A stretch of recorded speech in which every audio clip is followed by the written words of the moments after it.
Shalom saudaraku, selamat pagi. Saya percaya semuanya dalam keadaan sehat, bukan? Haleluya.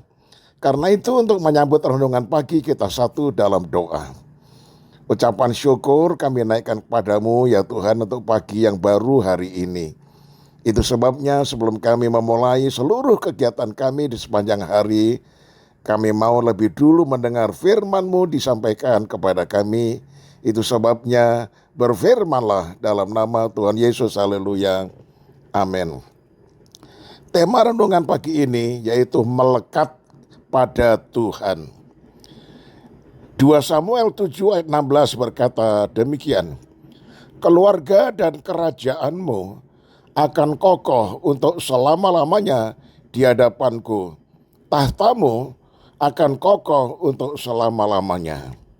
Nah saudara, mungkin saudara pernah membaca dalam 2 Samuel 7 ayat 16 ini adalah merupakan janji Tuhan yang sungguh luar biasa kepada Daud.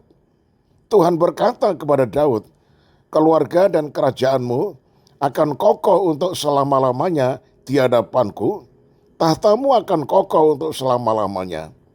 Dari ayat ini saudara, firman Tuhan ini sangat jelas bahwa bukan hanya Daud saja yang diberkati, melainkan juga anak cucunya, seluruh keturunannya. Tuhan begitu sayang kepada Daud. Saudara tahu kenapa?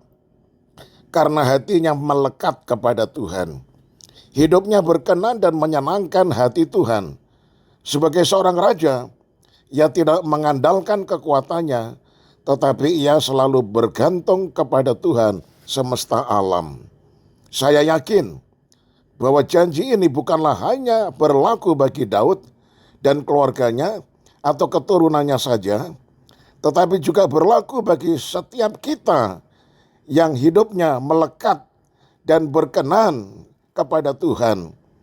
Apakah tanda-tanda orang yang melekat kepada Tuhan? Yang pertama, Tuhan menjadi yang terutama di dalam hidupnya. Daud merindukan Tuhan lebih daripada yang lain. Pikirannya selalu tertuju kepada Tuhan. Di tengah-tengah kesibukannya, dia selalu bersekutu dengan Tuhan. Bagaimana dengan saudara?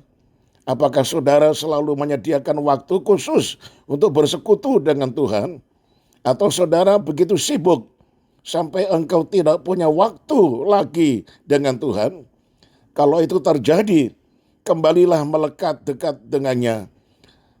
Nah, aturlah waktu saudara. Prioritaskanlah Tuhan dalam segala waktumu. Yang kedua, ia taat kepada kehendak Tuhan. Memang Daud pernah melakukan kesalahan, tetapi ketika ditegur, ia langsung bertobat dan berbalik dari jalannya yang jahat. Ketaatan seseorang pada kehendak Tuhan bukan berarti bahwa dalam hidupnya ia tidak pernah melakukan kesalahan, tetapi bagaimana ia memberi respon positif untuk pertobatannya dan hidup kembali di jalan yang benar ketika ia melakukan kesalahan atau jatuh dalam dosa. Yang ketiga, ia melibatkan Allah dalam segala hal. Daud selalu bertanya-tanya kepada Tuhan sebelum ia berperang, sehingga Tuhan memberikan kemenangan baginya.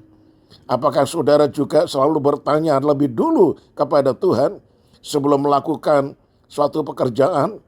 Apakah saudara bertanya kepada Tuhan lebih dulu sebelum saudara mengambil satu keputusan? Nah saudaraku yang kekasih, atau mungkin saudara berpikir, ini pekerjaan cuma kecil kok dan enteng, jadi tidak perlulah saya tanya sama Tuhan. Ingat saudara, tanpa Tuhan saudara tidak bisa berbuat apa-apa.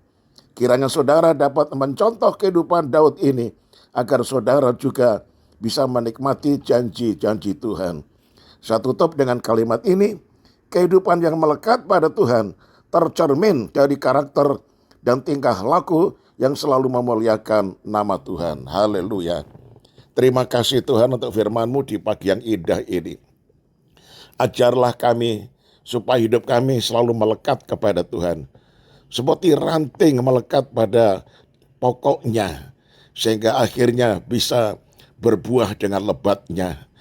Itu sebabnya ya Tuhan, ajar kami untuk merapat sampai kami betul-betul melekat, bergaul intim, bergaul karib dengan Tuhan. Setiap kali pikiran kami selalu tertuju kepada Engkau. Dalam segala hal kami selalu berharap kepada Engkau. Dalam setiap keadaan kami selalu taat akan perintah dan firman-Mu. Hidup kami betul-betul mengasihi Tuhan dengan segenap hati kami. Terima kasih Tuhan, bahkan pekerjaan apapun yang kami lakukan untuk Tuhan, bukan untuk manusia. Biarlah Engkau senantiasa memberikan kepada kami kekuatan iman, supaya kami benar-benar sadar bahwa kami harus melekat kepada Tuhan. Terpujilah nama-Mu, kami serahkan kehidupan kami di sepanjang hari ini dengan aktivitas kami, pekerjaan kami. Mari kiranya Tuhan beserta dengan kami. Bahkan anak-anak kami semuanya Tuhan jamah. Kalau masih ada yang sakit, Tuhan sembuhkan mereka semuanya. Yang sekolah diberikan hikmat akal budi, supaya sukses di dalam studinya. Anak-anak Tuhan yang lain, yang kekurangan, Tuhan membuka jalan, agar supaya mereka juga diberkati Tuhan. Ini adalah doa yang kami panjatkan. Demi nama Tuhan kami, Yesus Kristus, Tuhan dan Juru Selamat kami. Haleluya. Amin. Shalom saudaraku, sampai berjumpa esok hari, dan tetap semangat. I got so much fucking design on right now. Bring it down, bring it down, bring it down. I got 3 whole thoughts, I'm the top, bitches on my mind,